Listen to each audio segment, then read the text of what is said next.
I just need to back up a little bit because I've gotten such a influx, of course, at WEFTech of water treatment information that I'm trying to separate everything out and find in where things insert into the workflow.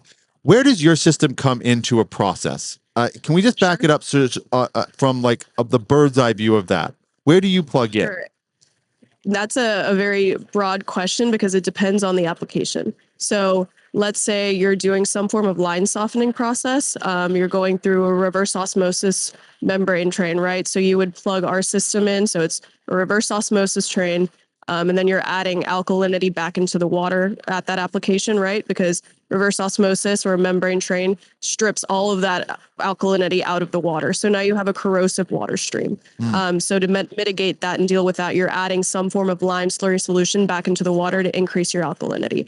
Now, after that, immediately after that process is where our system would come in, right? So now you have this alkalinity back into the water. You've reduced your corrosiveness, right, of that water stream. But now you have a higher pH, right? So that's where carbonic acid comes in, which is a benefit here in using that as opposed to a mineral acid, right? So mineral acids deplete alkalinity. So while they do neutralize, they are actually taking away your alkalinity, which you don't want in this scenario.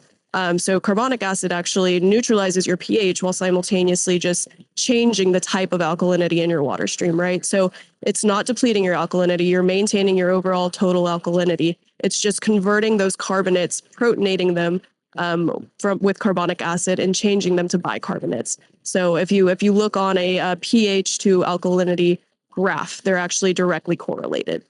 So in that application, that is where we would install our PSF.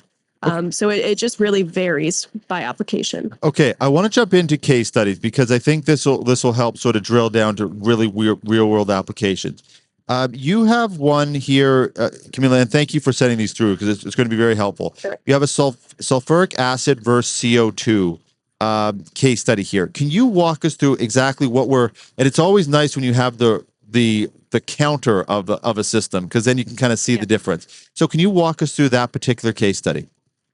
Yeah, so that particular case study that was done by an engineer a few years back, kind of doing the comparison of upfront both CapEx and operating expenses and overall safety factor of sulfuric acid versus carbon dioxide. So upfront, get straight to the point, oftentimes carbon dioxide is going to be a higher upfront capital expense in comparison to a sulfuric acid, right? So sulfuric acid systems, I mean, if you really wanted to, you could go get a tote and a metering pump from Home Depot and set that system up for just maybe a few $1,000s.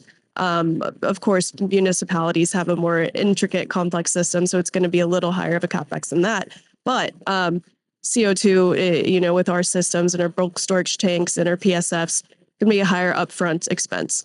However, that study does show that in the long run, again, dependent on your usage and consumption of both, comparing consumption of sulfuric versus CO2, in the long run, it actually is a benefit to use carbonic acid because it's not as harmful on the infrastructure of your equipment, right? So carbonic acid is a mild acid. It's soda water, right? You can drink soda water versus a mineral acid, which is highly corrosive. When it comes in contact with piping systems, a lot of the times it just eats away at that infrastructure. So the replacement and maintenance and everything that ties along with a sulfuric acid system in the long run can often be more costly than just having a carbon dioxide tank and a PSF panel, right? Because you're just flowing soda water, which, again, non-corrosive, non-harmful to the environment, non-harmful to operators. So in that specific case study, all in all, in comparison, the sulfuric acid system ended up being, although a little bit